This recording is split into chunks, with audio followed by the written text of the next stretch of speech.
जय हिंद। पिछले कुछ दिनों से वीडियो आने में लेट हो गए थे, एक्चुअली एग्जाम्स आ गए थे तो कुछ किताबें लिख रहे थे, उसमें थोड़ा सा टाइम ज़्यादा लग गया था। तो अब हम लोग थोड़ा चर्चा कर लेते हैं कि पिछले दिन में क्या क्या वर्ल्ड में क्या क्या घटनाएं हुई थी। जैसे नाइजीरिया में क्या हुआ, नाइजर में क्या हुआ था, फिर ये किसान इतना विद्रोह क्यों कर रहे हैं, आखिर इसमें क्या इसमें सच्चाई है, और एनटीपीसी ग्रुप डी सबका जो एग्जाम डेट है उस सब के बारे में चर्चा करेंगे।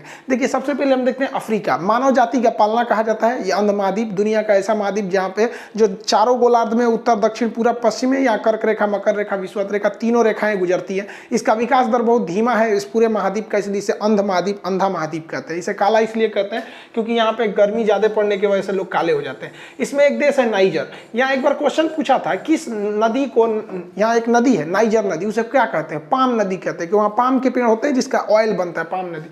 तो इसकी राजधानी नियामी है। यहाँ पर एक भारत ने एक बिल्डिंग बनाया था जिसका नाम था महात्मा गांधी कन्वेंशन सेंटर। ये महात्मा गांधी के 150वें जन्म जयंती के अवसर पर 2019 में बनाया गया था। ये इतनी बड़ी जो बिल्डिंग देख रहे हैं ये भारत ने बनाया था। इसका उद्घाटन भी किया गया था हमारे विदेश मंत्रालय द्वारा। अब इसमें क्या था, यहाँ पर एक बैठक हुई OIC की, ऑर्गेनाइजेशन ऑफ इस्लामिक कॉर्पोरेशन।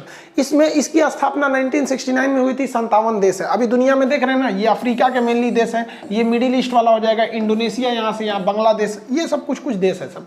इन लोग की बैठक हुई। अब इस बैठक में क्या पारित कर दिया इन लोगों ने, हद देखिए। जिस बिल्डिंग में इनकी बैठक हो रही है, इस्लामिक देशों की बैठक, ये बिल्डिंग किसने बनाया है, भारत ने बनाया है। और इसी बिल्डिंग में बैठ के इन लोगों ने ये पारित कर दिया कि भारत ने जो कश्मीर में धारा 370 हटाया है और 35A हटाया है, ये गलत है, इसे वापस लाया जाए। तो पहले तो हम ये बता देते हैं कि इनके चिल्लाने से कुछ नहीं होने वाला है। समझ में आ गया कि नहीं आ गया। तो अब भारत ने भी इसका प्रत्युत्तर दे दिया है कि भैया ये हमारा डिसीजन है, हम 370 लगाएंगे, किसे केंद्र शासित बनाएंगे, ये हमारा डिसीजन है, किसे डोमिसाइल देंगे, किसे नागरिकता देंगे, ये हमारा है, आप काहे लिए इंटरफेयर कर रहे हैं। लेकिन यहाँ पर पाकिस्तान के लिए ये तो एक अच्छी खबर है। दूसरा, इन लोग के ऊपर थोड़ा सा इनमें क्या है कि अभी जो इसके बाद जो 2020 आएगा तो हर जगह देखा जाता है अमेरिका की दिलचस्पी। अमेरिका की दिलचस्पी को अगर देखेंगे तो जो बाइडन पहले ही वो 370 के खिलाफ है, और रूस भी अब हम लोग के ज़्यादा मतलब उतना फेवर में नहीं आने वाला है। फिर भी इन लोग के कहने से कुछ नहीं होगा। इन लोग का कहना है कि भारत कश्मीर में जुल्म करता है, जबकि अगर आप देखेंगे इन लोग का ये कह रहे हैं कि वापस लाइए यहाँ पे। जबकि भारत ने जब इसको केंद्र शासित प्रदेश बनाया था तो बड़ा सोच समझ के बनाया था। आप इस नक्शा को देख के आपको लगेगा कि 2 भाग में बांट दिया, ऐसे नहीं बांटा गया था। देखिए ये वाला येलो वाला एरिया जो था ना, पहले ये जम्मू था और ये वाला एरिया कश्मीर था। ये एरिया क्या था, कश्मीर था, और इधर वाला ये कश्मीर था और ये लद्दाख था, ये था जम्मू आपका, ठीक है। ये तो POK हो गया, इधर वाला अक्साई चीन था, तो उसकी बात ही नहीं कर रहे हैं यहाँ पर। ये लद्दाख था। लद्दाख में तो कभी आतंकवादी घटना होती ही नहीं थी, और ये जम्मू में बहुत कम होती थी, वो वैष्णो देवी वगैरह जाते वक्त में। मेन जो एरिया था वो कश्मीर था, यहीं पर आतंकवादी ज़्यादा होते थे सब। और पाकिस्तान ने इतना नहीं इंटरनेशनल मंच पे कश्मीर कश्मीर कश्मीर बोला है कि लोगों के दिमाग में कश्मीर भर गया है। इसलिए गवर्नमेंट जानबूझ के ऐसा नक्शा बनाया कि कश्मीर को ही खत्म कर दिया नक्शा से, इसको बना दिया लद्दाख। अब लो भैया ये ब्लू वाला लद्दाख है और इसका नाम रख दिया जम्मू कश्मीर। जो जम्मू था उसके नाम में एक और जोड़ दिया जम्मू कश्मीर, और इधर बना दिया लद्दाख। रियलिटी में कश्मीर गायब कर दिया। अब देखिए सारी आतंकवादी घटनाएं यहीं होती हैं। आप जान के ताज्जुब करेंगे, करगिल यहाँ पर है, ये रहा हमारा करगिल। तो करगिल भी कश्मीर में लड़ाई हुई थी। तो जितनी आतंकवादी घटनाएं होती हैं वो सब कहाँ होगी भैया, कश्मीर में होती थी, और अभी भी वहीं हुई। लेकिन अब क्या है कि भारतीय मीडिया जब इसे छापेगा तो क्या लिखेगा, कश्मीर में गोलीबारी हुई, नहीं लद्दाख में हुआ। कहाँ इनकाउंटर हुआ, लद्दाख में। कहाँ हुआ, लद्दाख में। अब जो पाकिस्तान चिल्लाता था कि कश्मीर में मारा जा रहा है, यहाँ मारा जा रहा है, अब तो चिल्ला ही नहीं पाएगा क्योंकि लद्दाख में हुआ जा रहा है। वो इंटरनेशनल मंच पे जाके कहेगा कि लद्दाख में गोली मारा गया है, तो वो पूछेगा UN वाला ये क्या है, नया चीज़ कहाँ से लाया। कहा नहीं वो कश्मीर का ही भाई है। अरे भैया हम लोग जो, हालांकि ये बात हमें नहीं बोलना चाहिए क्योंकि गवर्नमेंट बड़ा सोच समझ के ये बनाई थी, इस पर ध्यान नहीं जा रहा था। हालांकि हम क्या करें, एप्लीकेशन में तो पढ़ाना था तो पढ़ाई दिए थे वहाँ पर। खैर पाकिस्तान जानी हो जाएगा तो क्या कर लेगा, कौन जी कर लेंगे वहाँ पर, बहुते लड़ाई लड़े हैं, एक और लड़ेंगे। ये तो होने वाला नहीं है कश्मीर उनका। लेकिन भारत की स्ट्रेटजी यही थी कश्मीर को गायब करने वाला। आपको अंदाजा भी नहीं लगा होगा, अमित शाह ने नक्शा से कश्मीर गायब कर दिया। जम्मू को बना दिया जम्मू कश्मीर, उधर लद्दाख, कश्मीर गायब वहाँ पे। रियलिटी यही है यहाँ पर। अब उनका कहना है, पाकिस्तानियों का कहना है या फिर ओआईसी का कहना है कि भारत कश्मीरियों पे जुल्म करता है, गोली चला देता है, इनकाउंटर करता है। देखिए ये बात, हम लोग वहाँ गोली चलाते हैं, सेना काम करती है, केवल और केवल इसलिए गोली चलाते हैं लोग क्योंकि वो लोग कहते हैं कि हम भारत में नहीं रहेंगे। ये हम कभी बर्दाश्त नहीं कर सकते। हाँ, उनका ये कहना है कि अन्य राज्यों में गोलियां नहीं चलती हैं, सेना वहाँ नहीं मारती है। हम गारंटी लेते हैं कि भारत का कोई अन्य राज्य 2800 में से कहते हैं कि किसी में इतनी हिम्मत हो गई है, चाहे वो मोदी जी का अपना गृह राज्य क्यों ना हो, गुजरात, जरा एक बार ये नारा लगा के देख ले तो कि हम भारत से आज़ाद हो जाएंगे, भारत हमें कुछ नहीं करता है, हमें आज़ादी चाहिए, वहाँ भी गोली चलने लगेगी और वहाँ भी सेना मारेगी और पूरे भारत के लोग वैसे ही उसका विरोध करेंगे जैसे कश्मीर का करते हैं। लेकिन वो लोग कभी कहें, देखिए हमारी कुछ आंतरिक समस्याएं हैं, हम उससे सुलझ सकते हैं, नक्सल वाले भी हैं, लेकिन वो ही नहीं कहते कि भारत से आज़ाद होंगे। वो गवर्नमेंट की नीतियों का विरोध करते हैं कि यहाँ प्राइवेट नहीं होना चाहिए, यहाँ आदिवासियों का होना चाहिए। हमें सब चीज़ पसंद है लेकिन देश से ज़्यादा कुछ पसंद नहीं है। तो ये हमारी नीति है। कश्मीर में धीरे धीरे हम लोग भी बहुत साइलेंटली, हम बहुत बेहतरीन ढंग से बढ़ रहे हैं कि कश्मीर में जितने आतंकवादी हैं, भारतीय सेना उनको घेर लेती है। जब गोलियां खत्म हो जाती है तो प्यार से भारतीय सेना उन्हें कहती है वापस आ जाओ।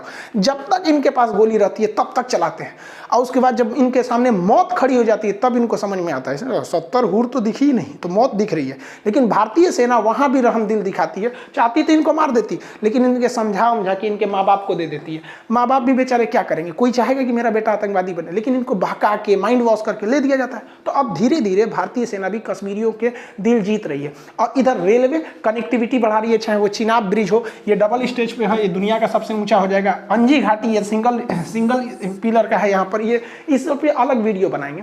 तो इससे क्या होगा, कश्मीर में विकास ज़्यादा हो जाएगा और जब वो मुख्य धारा में मिल जाएंगे ना तो धीरे धीरे आने वाले 25 से 30 साल में आप देखिएगा कश्मीर हमारे अन्य राज्यों की तरह हो जाएगा और ये हमारे लिए बहुत अच्छी बात है, वहाँ के लोगों के लिए भी अच्छी बात है। आप खुद देखिए ना, आगरा के लोगों की ज़िंदगी बदल दिया ताजमहल ने। लोग घूमने जाते हैं, वहाँ की बिजनेस चलता है, सब चीज़। कश्मीर में इतना अच्छा घूमने का जगह, लेकिन फिर भी लोग अशांति की वजह से नहीं जाते हैं। तो धीरे धीरे ये चीज़ें होंगी। भारतीय सेना बहुत अच्छा से कर रही है। जो दुश्मन है उनको गोली से, और जो हमारे अपने लोग हैं बहक गए हैं, उन्हें ये दिखा देना है कि देखो तुम्हारे पास भी बंदूक था, हमारे पास भी था, लेकिन हम चाह के भी तुम्हें मार सकते थे लेकिन नहीं मारे। तो पाकिस्तान कहता है इन्हें मार दिए। भैया ये क्या पूजा करने आए थे लोग, ये तो हमारी सेना की रहमी थी, समझ में आ रहा है कि नहीं।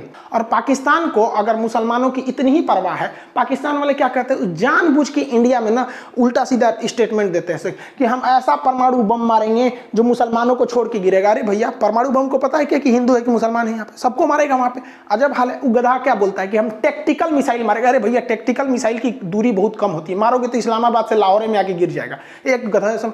और तुम्हें इतना ही परवाह है तो चाइना के बारे में एक बार बोल के देखो। तो चाइना के उगर मुसलमानों को वहाँ पे मौलवी लोग को नचवाता है। देखिए डांस करा रहा है वहाँ पे, पनिशमेंट है कि टोपी पहन के डांस करिए। मौलाना साहब यहाँ पर लड़कियों के साथ नचवाता है, मुंह में इस देख लीजिए चाइना का झंडा देखे। एक बार बोल दीजिए जरा, चाहे ओआईसी एक बार रेजोल्यूशन पास कर दे कि इन मौलवियों को नहीं नचवाना चाहिए। कितना गलत लगता है। यहाँ पे डांस हराम है मुसलमानों में, जिस तरह से मतलब शराब हराम है, ये सब चीज़ें हराम मतलब समझते हैं, टोटली रिस्ट्रिक्टेड। ये नचवा देता है। लेकिन एक बार ओआईसी बोला, सऊदी अरब बोला, पाकिस्तान बोला, नहीं, वहाँ लड़कियों का शर्ट काट दिया जाता है सरेआम। अगर घुटना से ऊपर पहनना है, मतलब यहाँ तक आधा जान इतना, यहाँ पर थोड़ा, एक भी ओआईसी के 57 देश में किसी एक की हिम्मत है चाइना के बोल दे। तो ये सेलेक्टिव नीति क्यों? आपकी नीतियां अगर चाइना के खिलाफ भी वही रहती, भारत के खिलाफ भी वही रहती, तो हम समझ में आते कि नहीं आपका मतलब कोई और है। लेकिन आप तो एक एजेंडा थोप रहे हैं, धर्म की आड़ में भारत का विरोध कर रहे हैं। ऐसा थोड़ी होगा। हम आतंकवाद के खिलाफ है, पूरी दुनिया में जहां भी आतंकवाद होता है हम डट के खड़े रहते हैं, हम कहते हैं ये गलत है। ऐसा थोड़ी हो जाता है कि रूस में, चेचन्या में आतंकवाद होगा तो हम कहेंगे नहीं अच्छा है, और कहीं और बलूचिस्तान में होगा तो कहेंगे गलत है। नहीं, हम हर जगह एक स्टैंड पर रहते हैं। एक बार ओआईसी की हिम्मत नहीं है उनकी कि एक बार चाइना के उगर मुसलमानों के खिलाफ बोल सके। इनको कुरान भी पूरा नहीं पढ़ने देता है, 30 पारा में से छाट देता है, मत पढ़ो वहां पर, इस तरह से करो। वहां पर जेल में बंद कर रखा उगर मुसलमानों को।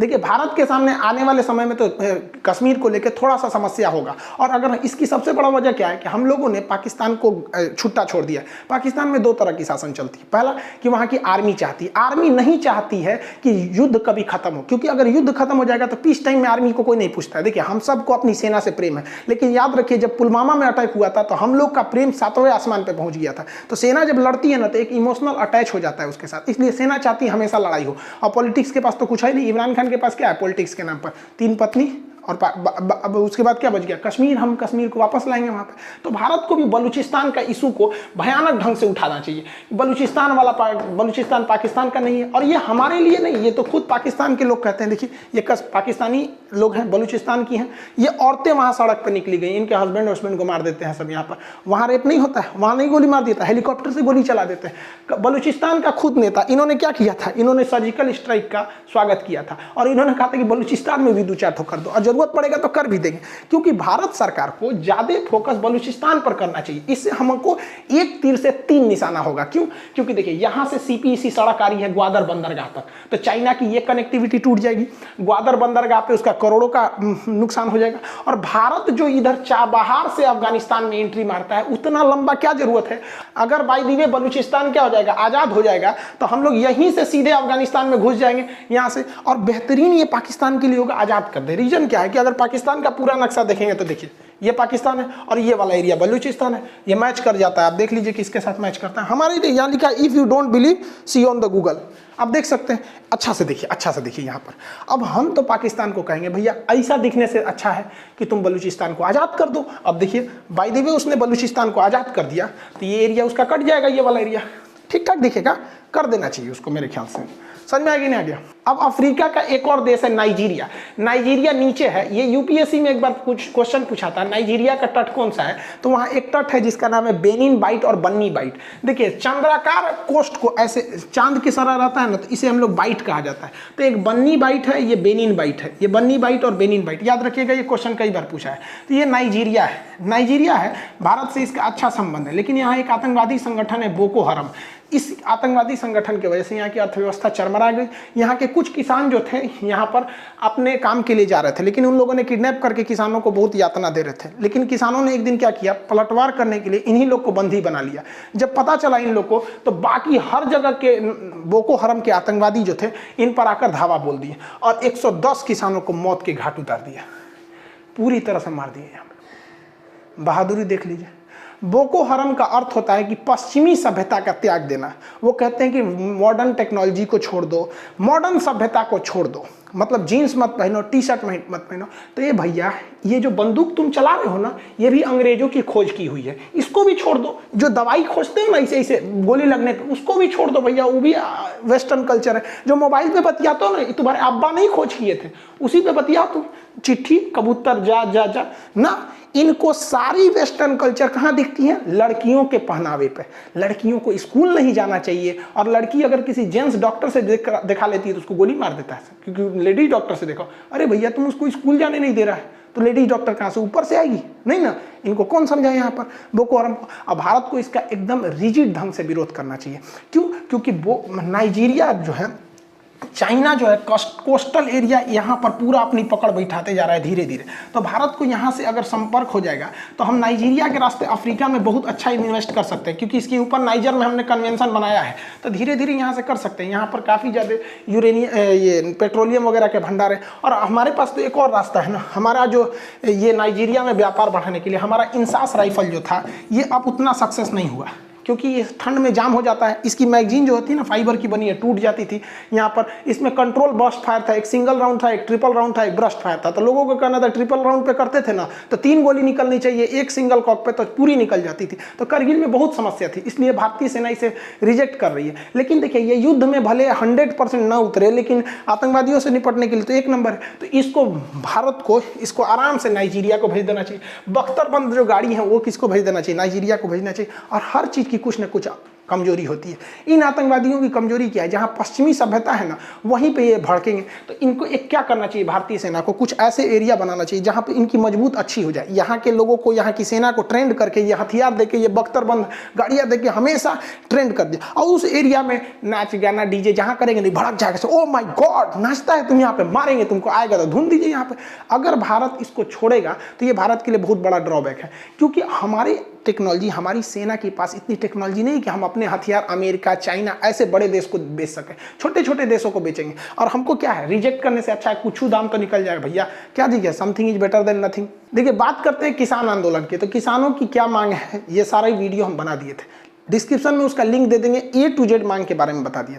लेकिन कुछ ऐसी घटना हो गई जिसकी वजह से हमको इस पर दोबारा वीडियो बनाना पड़ा। देखिए मेन चीज़ क्या है कि लोग इस किसानों का एक ही कहना है कि हमको MSP चाहिए, मिनिमम सपोर्ट प्राइस, और वो भी रिटेन में। गवर्नमेंट कह रही है कि भैया हम रिटेन, मतलब ये गवर्नमेंट आनाकानी कर रही है जो भी MSP पे। गवर्नमेंट का कहना है कि MSP खत्म नहीं होगा, लेकिन इन लोग को डर है कि जिस तरह से प्राइवेटाइजेशन आएगा तो MSP खतरे में हो सकता है। ये जो गवर्नमेंट इंडिया में लाने जा रही है ये ऑलरेडी ऑस्ट्रेलिया और अमेरिका में फेल हो चुका है। अब किसान को जो MSP मिलता था, मिनिमम सपोर्ट प्राइस, वो हरियाणा और पंजाब के किसानों को ही मिलता था। बाकी यूपी, बिहार, महाराष्ट्र के किसान लोकल व्यापारियों को बेच देते थे, जबकि ये लोग मंडी यानी आड़ती में ले जाते थे, जिस वजह से ये लोग ज़्यादा विरोध कर रहे हैं। अब इन लोग को मारा जा रहा है। अब ये लोग क्या किए, हाईवे वगैरह को भी बंद कर दिए यहाँ पर। अब अलग अलग की लोग इस पर अफवाहें भी उड़ा रहे हैं कि ये लोग मारपीट ज़्यादा कर रहे हैं या फिर इनमें खालिस्तान के नारे लग रहे हैं यहाँ पर। अब इन लोगों को पुलिस ने क्या लगा दिया, धारा 144 लगा दिया कि भाई आप एक जगह भीड़ में इकट्ठा नहीं हो सकते, कोरोना लगा है, ये लगा है। तो इन लोगों ने क्या किया, इसमें 2 का गुणा कर दिया। 144 में 2 का गुणा करेंगे ना तो 288 हो जाएगा। किसानों ने कहा कि भैया ये मेरा 288 धारा है, धारा 288, देखिए धारा 288 लागू है। समझ में आ गया कि नहीं है? इनका कहना है कि जब तुम 144 लगाते हो तो पुलिस घूम सकती है, पब्लिक नहीं घूमेगी। तो हम लोगों ने लगा दिया 288। अब ये एरिया हम लोग का है, यहाँ पुलिस नहीं आ सकती है। ऐसा किसान यूनियन ने कई बार कर चुके हैं यहाँ पर। अब ये बहुत उग्र रूप ले रहा है। और इसमें सबसे दुखद घटना कब हुई, जब लोग कहें कि ये लोग खालिस्तान की मांग कर रहे हैं। ये दूसरी पार्टियों के चढ़ावे पे आ गए हैं। ये मतलब भारत के मतलब अलग मंसूबे वाले लोग हैं। और हमको जान के बड़ा ताज्जुब हुआ कि जो विरोध कर रहे थे लोग, उनका बेटा जम्मू कश्मीर में शहीद हो गया। सुखवीर सिंह पाकिस्तानी गोली से शहीद हो गए और इनके पिताजी प्रोटेस्ट कर रहे हैं। हमको खून इसी बात पर खौल गया कि किसी शहीद का बाप अगर प्रोटेस्ट कर रहा है, और जब इनको खबर मिली तो इन्होंने क्या कहा, भारत माता की जय। अब इसको अगर आप कहेंगे कि नहीं ये आतंकवाद है, ये गलत है, या किसी के चढ़ावे में आए हैं तो गलत है। खैर सरकार ने कहा है कि इनकी बातों को हम लोग क्या करेंगे, ध्यान से देंगे। गवर्नमेंट ने भी बोला है कि इसकी बातों को ध्यान से समझा जाएगा। अब गवर्नमेंट का कहना है कि कोरोना जो है, कोरोना में आप भीड़ मत इकट्ठा कीजिए। अभी बिहार का इलेक्शन खत्म हुआ है, ये बिहार की भीड़ है, देख लीजिए इलेक्शन में जो किसानों पर नियम लग रहा है कि कोरोना है, तो इस भीड़ में कोरोना का नियम नहीं लग रहा था कि किसानों के लिए था। अर्बन नक्सल हो गए सब, मतलब अलग अलग टाइप के बोला जा रहा है, ताकि ये दिखाने की कोशिश की जा रही है कि किसान आंदोलन नहीं है। अब कुछ मैसेज फेसबुक वगैरह पे दिया जा रहा है कि किसानों का नहीं है बल्कि इस पे खालिस्तान, जबकि भारत से खालिस्तान का मूवमेंट खत्म हो चुका है। ये विदेश में है, थोड़ा लंदन में है, थोड़ा कनाडा में। भारत में खालिस्तान की मांग नहीं है। और खालिस्तान की मांग रहती ना तो एक छोटे से पंजाब में 2-2 सेना के रेजिमेंट है, सिख रेजिमेंट, खालसा रेजिमेंट। और कौन सा युद्ध भारतीय सेना ने नहीं जीता है जिसमें सिखों के खून न बहे हो वहाँ पर बहादुरी के, चाहे वो गलवान में अभी भी डटे हुए थे सब। तो ये गलत तरीका था बताने का। अब अगर आप ध्यान से देखेंगे ना तो पता नहीं क्या एक मीडिया में इस तरह से हो रहा है। जैसे हम आपको थोड़ा सा पिछला बात बताते हैं, अभी कुछ दिन पहले हाथरस मामला हुआ था, वो क्या सही था क्या गलत, उस पर जांच बैठ गई है। SIT CBI जांच करेगी, जो गलत है वो गलत रहेगा, जो सही है उसको कोई मिटा नहीं सकता है। उसी वक्त कहा गया था कि 100 करोड़ की फंडिंग आई है मॉरिशस से, वो 100 करोड़ रुपया कहाँ गया? अगर रियल में 100 करोड़ आया था तो 100 करोड़ हाथरस के विकास पे लगा दीजिए, वहां तो एयरपोर्ट, यूनिवर्सिटी सब बन जाएगा। नहीं, वो पैसा केवल व्हाट्सएप पे आया था, व्हाट्सएप पे रह गया, केवल उस समय उस न्यूज को मैनिपुलेट करने के लिए था। वो न्यूज क्या थी हम उसकी बात नहीं कर रहे हैं, हम ये कह रहे हैं कि जो जिस तरह से उस न्यूज की सत्यता की जांच हो रही थी ना, कि क्या मामला सही था क्या गलत था, वो 100 करोड़ रुपया कहाँ गया इसकी कोई जांच नहीं हो रही। वो एक फेक न्यूज था, क्योंकि अगर था तो 100 करोड़ का ऐलान कर दीजिए कि हाथरस के विकास में 100 करोड़ लगेगा। कोझिकोड विमान दुर्घटना, कोझिकोड विमान दुर्घटना पर हम वीडियो बनाए थे, बहुत से रिसर्च करके। हम खुद तो पायलट है नहीं, 2-4 लोगों से संपर्क में, यूट्यूब पर आने के बाद से हमारे भी 2-4 लोगों से संपर्क हो गई, तो उन लोगों से बात कर करके बनाए। तो हम बड़ा रिसर्च करके वीडियो बनाए थे। वीडियो के बाद ऐसा बात आने लगा कि भैया ये विमान दुर्घटना का मुख्य कारण क्या था। इसके चारों ओर 37 मस्जिद थी सब। हमको एक बात का डाउट हुआ कि इतना बड़ा रीजन हमसे छूट कैसे गया, क्योंकि हम, आप जानते हैं मेरा कोचिंग का नाम खान GS रिसर्च सेंटर है। तो रिसर्च सेंटर हम बिना रिसर्च किए हम कैसे बना दिए, हम गलती ठहरा दिए कि रनवे के आगे खाई था जबकि आगे ये था। तो हम इस पे रिसर्च करना चालू किए, वहाँ के लोगों से संपर्क किए, सैटेलाइट इमेज दिए, तब हमको पता चला कि भाई साहब वो रनवे तो इस टाइप का था। देखिए तो यहाँ पर जहाज यहाँ गिरा है, अगर यहाँ से यहाँ तक 100 करोड़ की लागत थी ये भरने की मिट्टी, यह 100 करोड़ की लागत थी। अगर 100 करोड़ रुपया लग दिया जाता ना तो ये जो विमान यहाँ गिरा है यहीं आके अटक जाता, नहीं गिर सकता था। उसके बाद भी हमको लगा कि शायद यहाँ कहीं मस्जिद होगा यहाँ पे, तो फिर हम उसका पूरा इमेज निकाले। तब हमको समझ में आया भैया ये रनवे है, ये पूरा खाई है, यहाँ कई किलोमीटर तक कोई एरिया नहीं है यहाँ तक। तो आखिर ये क्या हो रहा है भैया? जहाँ कुछ हो रहा है हर जगह कम्युनल चीज़ें। भैया किसान विरोध करे तो कम्युनल हो गया, स्टूडेंट फीस बढ़ने का विरोध करे कम्युनल हो गया, हम टीचर लोग रेलवे एनटीपीसी के रिजल्ट के लिए मांग कर रहे थे भैया जल्दी उसका डेट दो। खैर उसका तो डेट आ गया यहाँ पे, वरना कुछ और भी हो जाता। तो ये हमको समझ में नहीं आ रहा आखिर ये कौन किसान को कर रहे हैं। हालांकि गवर्नमेंट ने कहा है कि वो किसानों से बात करेंगे, मोदी जी ने भी बोला है कि हम किसानों से उनकी हर संभव बात करेंगे। हमारे कृषि मंत्री ने भी बोला है कि हम उन किसानों से बात करेंगे और इसका हम हल निकालेंगे। और हम तो ये कहते हैं भैया ये गांधी का देश है, यहाँ पे ऐसा दुनिया में कोई समस्या ही नहीं है ना कि जो बातचीत से नहीं सुलझा सके। गवर्नमेंट को भी है, गवर्नमेंट का भी कहना है, ऐसा थोड़ी है कि गवर्नमेंट भी पागल है उल्टा सीधा थोप देगी। हाँ आप भी कुछ अच्छे से समझा दीजिए, कुछ थोड़ा सा आप भी हट जाइए और कुछ ये लोग भी हट जाएंगे। और किसान कुछ गलत नहीं मांग रहे, उनका मेन मांगना क्या है? MSP, minimum support price. कि उनका कहना है कि आलू अभी बिक रहा है 40 रुपया, जब हमारी आलू खेत से निकलेगी तो आलू हो जाएगा 10 रुपया। भैया आप कहिए ना कि हमको कितना एक फिक्स प्राइस होना चाहिए। टाइगर बिस्किट 5 रुपया का है, किसी के माई का लाल का है जो 4 रुपया में उसे खरीद सके, नहीं। लेकिन किसान का गेहूँ 20 रुपया बेचेगा कि 26 की 18, आलू 20 जाएगा कि 10 जाएगा, 5 जाएगा कि 40 जाएगा, कोई पता नहीं है। यहाँ पर इकलौता बिजनेस भारत में किसानों का है जिसमें अगर ज़्यादा उत्पादन हो गया ना तो घाटा आपको लगने वाला है। और ये किसान लोग यहाँ पे, और मोदी जी भी समझ में नहीं आता है। मोदी जी पता नहीं क्या दाढ़ी बढ़ा रहे हैं, हमको ही समझ में नहीं आ रहा। हमको तो डाउट इस बात पर है कि मोदी जी को बंगाल का इलेक्शन लगना है और बंगाल में जाएंगे तो रविन्द्रनाथ टैगोर की तरह लगना चाहिए। अब यही वजह, वरना ये अचानक ये दाढ़ी क्यों बनाने लगे हमको तो डाउट है, पता नहीं। बट मोदी जी टेंशन नहीं लीजिए, ये किसान ज़्यादा उत्पादन थोड़ी करता है, सब मेहनत से काम करता है किसान। सब मेहनत से तो हमारे यहाँ काम किया जाता है अधिकारियों द्वारा, नेताओं द्वारा। जितना मेहनत लगन से अधिकारी और नेताओं ने काम किया और भारत को जी जान लगाकर करप्शन में एशिया में नंबर 1 बना दिया। यहाँ पर इसे कहते हैं मेहनत। करप्शन में टॉप 1 मेहनत है। बताइए तो इतना मेहनत क्या किसान कर पाएगा? क्या खेती में हम टॉप हो पाए? हम टीचर लोग, दुनिया में इतना टीचर है लोग, भारत को तो अच्छा बना ही नहीं पाए। देखिए नेताओं को, अधिकारियों को, तुरंत भारत को करप्शन में नंबर 1 बना दिया। इसे कहते हैं मेहनत।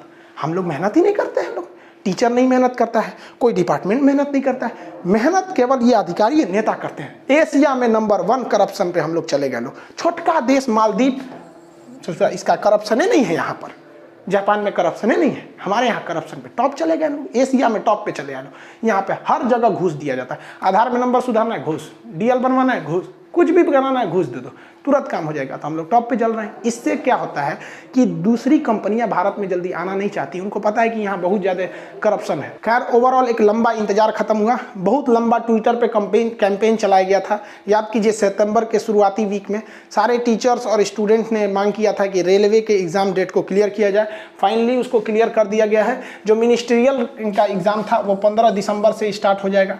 खैर इसमें तो ज़्यादा वैकेंसी नहीं थी। मेन था आपका एनटीपीसी 28 दिसंबर से स्टार्ट हो जाएगा और ये मार्च तक चलेगा। तो एनटीपीसी वालों के लिए टाइम बहुत कम है। लेकिन ज़्यादा बड़ी वैकेंसी ग्रुप डी की थी, आरआरसी में, ये वाली ग्रुप डी वाली। इसका एग्जाम अप्रैल से चालू होगा, जून तक जाएगा। तो देखिए इसमें भी आप फॉर्म भरे होंगे और इसमें भी भरे होंगे। इसके लिए तो आपके पास टाइम है, इसके लिए बहुत कम टाइम बचा हुआ है। हालांकि इसके बैचेस तो बहुत पहले से स्टार्ट हो गए थे। अब इसके लिए और भी क्या क्या बनेगा बैच में वो एप्लीकेशन पे बता दिया जाएगा। और जो एडमिशन क्लोज कर दिया गया था एनटीपीसी वालों के लिए, अब उसको हम कल खोल देंगे। जितने लोग को उसमें एडमिशन लेना होगा आप 1-2 दिन में ले लीजिएगा। रीजन क्या, आप उस पर भी लोड बहुत ज़्यादा हो जाएगा। ये एनटीपीसी वाला के लिए समझ में आ गया। बुक्स वगैरह आप ले लिए होंगे, बुक वगैरह हर जगह इंडिया में पहुंचा दिया गया है। आप ऑनलाइन में देखेंगे तो टॉप ट्रेंडिंग पे 1 पे चला गया। थोड़ा अमेजोन और ये फ्लिपकार्ट वाले कुछ ज़्यादा ही उठा लिए थे लोग, इस वजह से बुक्स की थोड़ी शॉर्टेज आ गई थी। आई होप आप इसे समझ गए होंगे। अब मिलेंगे नेक्स्ट क्लास में। जय हिंद।